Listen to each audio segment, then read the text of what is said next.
everyone, welcome back to my YouTube channel. This is ये Deepa Gupta. Friends, financial year 23-24 close हो चुका है. New financial year 24-25 start हो चुका है. So with the closure of financial year 23-24 उसकी आईटीआर फाइल करने की हसरत जो है वो स्टार्ट होने वाली है. सो बहुत सारे क्वेश्चंस हैं लोगों के माइंड में कि कौन सा टैक्स रिजीम जो है किसके लिए बेनिफिशियल है, कौन सी रिडक्शन कौन से रिजीम में अवेलेबल है. तो आज इन सभी क्वेश्चंस का आंसर देने की मैं कोशिश करूंगी इस वीडियो में. So please watch the video till and for complete information. So start करते हैं वीडियो को. फ्रेंड्स, क्या है कि फाइनेंशियल ईयर 23-24 से जो हमारा न्यू टैक्स रिजीम है वो डिफ़ॉल्ट टैक्स रिजीम बना दिया गया है. पहले क्या होता था, पिछले साल तक अगर आपको न्यू टैक्स रिजीम में जाना है तो आपको फॉर्म 10I फाइल करना पड़ता था पोर्टल पे न्यू टैक्स रिजीम को ऑप्ट करने के लिए. बट फाइनेंशियल ईयर 23-24 से new tax regime default tax regime है. मीन्स अगर आपको ओल्ड टैक्स रिजीम में जाना है तो उस केस में आपको फॉर्म फाइल करना पड़ेगा 10I. न्यू टैक्स रिजीम के लिए कोई फॉर्म फाइल करने की रिक्वायरमेंट नहीं है. एंड फ्रेंड्स, क्या है कि जो हमारा ओल्ड टैक्स रिजीम है उसकी बेसिक एग्जेम्पशन लिमिट हमारी 2.5 लाख की होती है. मीन्स 2.5 लाख तक की इनकम पे आपको कोई टैक्स नहीं देना, कोई टैक्स नहीं बनता है आपका. और अगर आप सीनियर सिटीजन्स हैं तो वही 2.5 लाख की लिमिट जो है वो 5 लाख की, वो 3 लाख की हो जाती है. Mean 60 years and above. And अगर आपकी एज 80 ईयर्स एंड अबव है तो वो 2.5 लाख वाली लिमिट हो जाती है 5 लाख की. और आपके स्लैब रेट वही है कि अप टू 5 लाख तक की इनकम पे आपको 5% देना है, 5 से 10 लाख पे 20% एंड अबव 10 लाख से आपको 30% के हिसाब से टैक्स देना होता है. एंड आपको 87A की रिबेट मिलती है अप टू 5 लाख तक की इनकम पे. मींस ओल्ड टैक्स रिजीम में अगर आपकी 5 लाख तक की इनकम है तो आपका कोई टैक्स नहीं बनता है, आपको कोई टैक्स नहीं देना होता है. फ्रेंड्स, 2.5 लाख की जो लिमिट है वो आईटीआर फाइल करने के लिए है. मींस अगर 2.5 लाख से कम इनकम है तो आपको आईटीआर ही फाइल नहीं करनी. बट अगर 2.5 लाख से ऊपर की इनकम है आपकी तो आपको आईटीआर फाइल करनी पड़ेगी. बट अगर अप टू 5 लाख तक की आपकी टोटल इनकम है तो आपको आईटीआर तो फाइल करनी पड़ेगी, लेकिन आपको टैक्स कोई नहीं देना. तो ये हुई ओल्ड टैक्स रिजीम की बात. अब क्या है, न्यू टैक्स रिजीम में इस साल से बहुत सारे चेंजेस आए हैं और बहुत सारी डिडक्शंस ऐसी हैं जो न्यू में अवेलेबल होती है, ओल्ड में अवेलेबल नहीं होती है. फ्रेंड्स, क्या है कि न्यू टैक्स रिजीम में हमारी जो एग्जेम्पशन लिमिट है वो 3 लाख की रहती है. 3 लाख की एग्जेम्पशन लिमिट है. मीन्स 3 लाख के बाद आपका टैक्स स्टार्ट होता है. 3 से 6 लाख तक आपको 5% के हिसाब से देना होता है. 6 से 9 लाख तक आपको 10% के हिसाब से देना होता है. 9 से 12 लाख आपको 15% देना होता है. 12 से 15 में आपको 20% के हिसाब से टैक्स देना होता है. 15 लाख से अबव की इनकम पे आपको 30% के हिसाब से टैक्स लगता है. वहीं इसमें 87A की रिबेट भी अवेलेबल है इस साल से.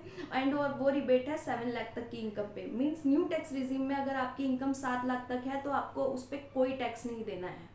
ओल्ड टैक्स रिजीम में 5 लाख तक की है ये रिबेट एंड जो न्यू टैक्स रिजीम है उसमें 7 लाख तक की है. और तो एक चेंज तो ये हो गया. एक चेंज ये हो गया कि न्यू टैक्स रिजीम जो है इस साल से डिफॉल्ट टैक्स रिजीम है. एक चेंज ये हो गया कि आपकी बेसिक एग्जेम्पशन लिमिट ओल्ड में जो है 2.5 लाख है, सीनियर सिटीजन के केस में 3 लाख और 5 लाख है. और न्यू टैक्स रिजीम में सबके लिए सेम है, 3 लाख की लिमिट है बेसिक एग्जेम्पशन लिमिट. तो ये कुछ चेंजेस हो गए. इसके अलावा बाकी कुछ चेंजेस आते हैं डिडक्शंस के. मीन्स डिफरेंसेस जो हैं, कुछ डिडक्शंस ओल्ड में मिलती हैं, कुछ न्यू में जो कि न्यू में नहीं मिलती है. फ्रेंड्स, पहले हम बात करते हैं सैलरीड पर्सन्स की. जैसे सैलरीड पर्सन की बेसिक एग्जेम्पशन, बेसिक जो है उसमें मेन जो सबसे पहली बात आती है वो आती है स्टैंडर्ड डिडक्शन की. ओल्ड टैक्स रिजीम में स्टैंडर्ड डिडक्शन 50,000 की मिलती है. सेम जो है न्यू टैक्स रिजीम में भी मिल रही है. ठीक है, तो standard deduction 50,000 old tax regime new tax regime दोनों में अवेलेबल है. इसके अलावा हमारी सैलरी के बहुत सारे अलाउंसेस अलाउंसेस एंड पर्क्स जो है वो सैलरी का पार्ट होते हैं. जैसे कि कन्वेंस अलाउंस है, डेली अलाउंस है, या आपको ऑफिशियल ड्यूटीज़ के लिए कुछ पर्क्स मिलते हैं. तो उनकी उनकी जो एग्जेम्पशन है वो आपको न्यू टैक्स रिजीम और ओल्ड टैक्स रिजीम दोनों में मिलती है. ठीक है.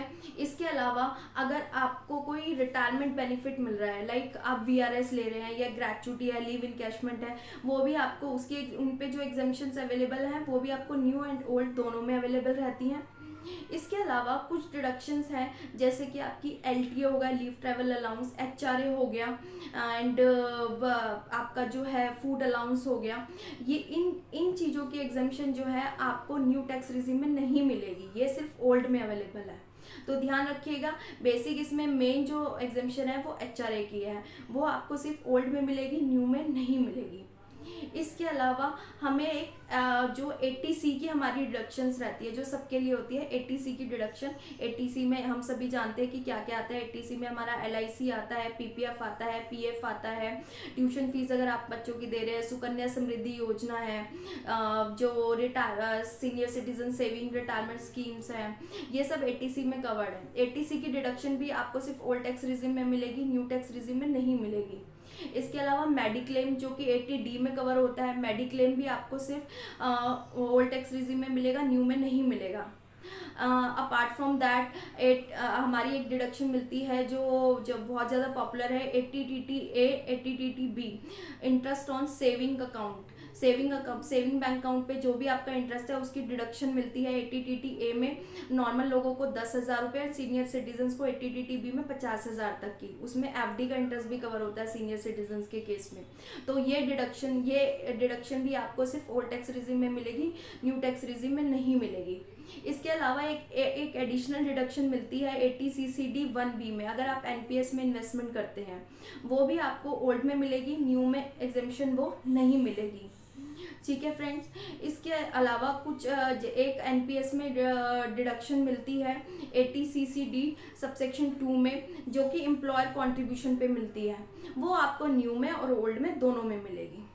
ठीक है, तो कुछ एग्जाम्पशंस है जो कि न्यू में नहीं मिलती है, फिर मैं दोबारा से रिपीट कर देती हूँ। HRA की एग्जाम्पशन है, LTA है, डेली अलाउंसेस अगर आपको कुछ मिल रहे हैं। इसके अलावा आपको 80CCD 1B में जो आप एडिशनल 50,000 क्लेम करते हैं वो न्यू में नहीं मिलती है। एंड इसके अलावा 80C नहीं मिलता है, 80D नहीं मिलता है। हाँ, और एक मोस्ट इम्पॉर्टेंट आपको जो है अगर आपकी हाउस प्रॉपर्टी की इनकम है तो उस पर आपको एक स्टैंडर्ड डिडक्शन 30% की मिलती है ओल्ड में, वो न्यू में नहीं मिलती है। 30% की standard deduction house property income के केस में न्यू में वो नहीं मिलती है, सिर्फ ओल्ड में मिलती है।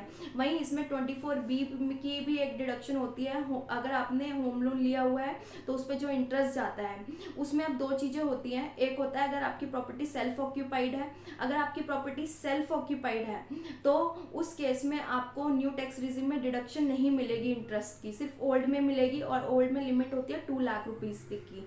सेल्फ ऑक्यूपाइड प्रॉपर्टी के केस में इंटरेस्ट की डिडक्शन की लिमिट होती है 2 लाख की, एंड ये सिर्फ आपको जो है ओल्ड टैक्स रिजिम में ही अवेलेबल होगी, न्यू में अवेलेबल नहीं होगी। वहीं आपकी प्रॉपर्टी अगर लेट आउट है तो उस केस में आपको इंटरेस्ट की जो एग्जाम्पशन है उसकी कोई लिमिट नहीं है, और वो ओल्ड एंड न्यू दोनों में अवेलेबल है।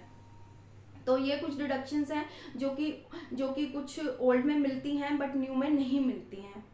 तो फ्रेंड्स, ये जो है डिडक्शंस का आपको बहुत ध्यान रखना पड़ेगा, और इन चीज़ों को ध्यान में रखते ही आपको जो है अपना टैक्स कैलकुलेट करना पड़ेगा, न्यू टैक्स रिजाइम के हिसाब से भी और ओल्ड टैक्स रिजिम के हिसाब से भी। आपको दोनों में अपना टैक्स कैलकुलेट करके देखना पड़ेगा। जिसमें आपको आपका टैक्स कम आएगा तो आप उसमें उस रिजिम को ऑप्ट कर सकते हैं, बिकॉज नॉन बिजनेस एसेसीज के लिए कोई लिमिट नहीं है, वो हर साल जो है अपना रिजिम चेंज कर सकते हैं, चाहे तो वो ओल्ड ले सकते हैं या न्यू ले सकते हैं, वो स्विच कर सकते हैं एवरी ईयर अगर आपकी बिजनेस इनकम नहीं है। ये प्रॉब्लम आती है बिजनेस इनकम वालों को, जिनकी बिजनेस इनकम है उनके पास ऑप्शन नहीं होता, वो सिर्फ एक ही बार अपनी लाइफ टाइम में जो है रिजीम को शिफ्ट कर सकते हैं, ओल्ड से न्यू में या न्यू से ओल्ड में। सो फ्रेंड, जब भी आप अपनी ITR भरे तो इन चीज़ों को ज़रूर ध्यान में रखें। इन चीज़ों को ध्यान में रखते हुए, इन एग्जाम्पशंस को, इन डिडक्शंस को ध्यान में रखते हुए अपना टैक्स कैलकुलेट करें, एंड देन फिर डिसाइड करें कि आपको कौन सा रिजीम ऑप्ट करना है। सो आई होप आपको इस वीडियो से बहुत सारी इन्फॉर्मेशन मिली होगी, यूजफुल इन्फॉर्मेशन, जो कि आपकी ITR फाइलिंग में काम आएगी। सो अगर आपको वीडियो अच्छी लगी हो तो प्लीज़ वीडियो को लाइक कीजिए, चैनल को सब्सक्राइब कीजिए, वीडियो को शेयर कीजिए। मिलते हैं नेक्स्ट वीडियो में। Till then keep learning and keep growing. Thank you.